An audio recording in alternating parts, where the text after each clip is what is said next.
Good morning student. कक्षा 7वीं विषय हिंदी छठवां पाठ है पृथ्वी से अग्नि तक। पाठ का नाम है पृथ्वी से अग्नि तक। और जिन्होंने इस पाठ की रचना की है, जिन्होंने ये पाठ लिखा है, उन लेखक का नाम है डॉक्टर एपीजे अब्दुल कलाम। लेखक का नाम है डॉक्टर एपीजे अब्दुल कलाम।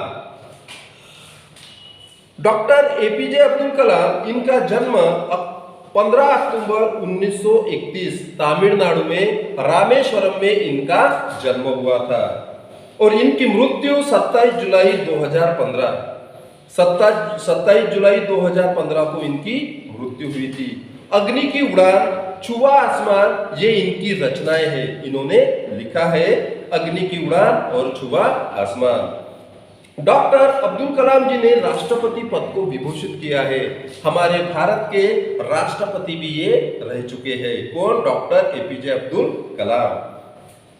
अनमोल योगदान के लिए आपको भारत रत्न सम्मान प्राप्त हुआ है।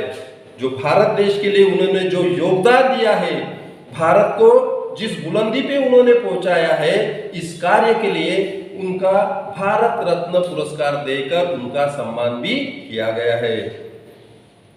प्रस्तुतात्मकता, ये जो है पृथ्वी से अग्नि तक, ये प्रस्तुतात्मकता में लेखक ने अग्नि के प्रक्षेपण में आने वाली कठिनाइयों और वैज्ञानिकों के अथक परिश्रम को बताया है। ये जो पाठ है पृथ्वी से अग्नि तक, इस पाठ में लेखक ने हमें बताया है कि अग्नि के प्रक्षेपण में आने वाली कठिनाइयों और वैज्ञानिकों के अथक परिश्रम को इस पाठ के माध्यम से उन्होंने हमें बताया है। बालासोर में अंतरिम परीक्षण का काम पूरा होने में अब भी कम से कम 1 साल की देरी थी। बालासोर में अंतरिम परीक्षण का काम पूरा होने में अब भी 1 साल की देरी थी। हमने पृथ्वी के प्रक्षेपण के लिए श्रीहरिकोटा अंतरिक्ष केंद्र में विशेष सुविधाएं स्थापित की थी। इन्होंने जो पृथ्वी का प्रक्षेपण यान बनाया था, तो वहां के लिए उन्होंने जो श्रीहरिकोटा जो अंतरिक्ष केंद्र है, वहां पर विशेष सुविधाएं स्थापित की थी।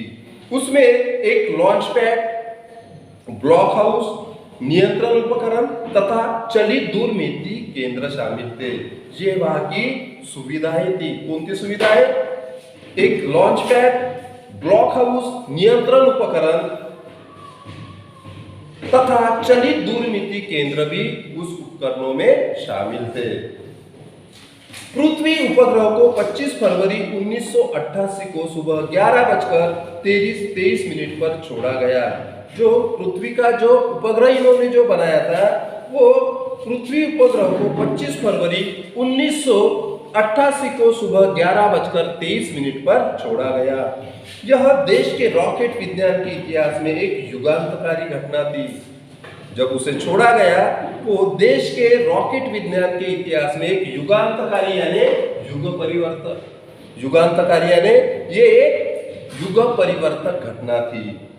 निर्देशित मिसाइलों के क्षेत्र में एक आत्मनिर्भर देश के रूप में पृथ्वी के उद्भव ने संसार के सभी विकसित देशों को विचलित कर दिया था। जब पृथ्वी का जो प्रक्षेपण था वो पूरी तरह से सफल हो गया था, और इसी के लिए जो सारे विकसित जो देश है, जैसे अमेरिका, जापान, इंग्लैंड, चाइना, ये सारे जो विकसित देश है, इनको इस पृथ्वी का जो सफल प्रक्षेपण हुआ था उससे वो विचलित हो गए थे, और आत्मनिर्भर देश के रूप में हम जाने लगे थे। आत्मनिर्भर यानी स्वावलंबी, खुद पे जो डिपेंड रहता है, और ऐसे देश की लिस्ट में हम भी शामिल हो गए थे।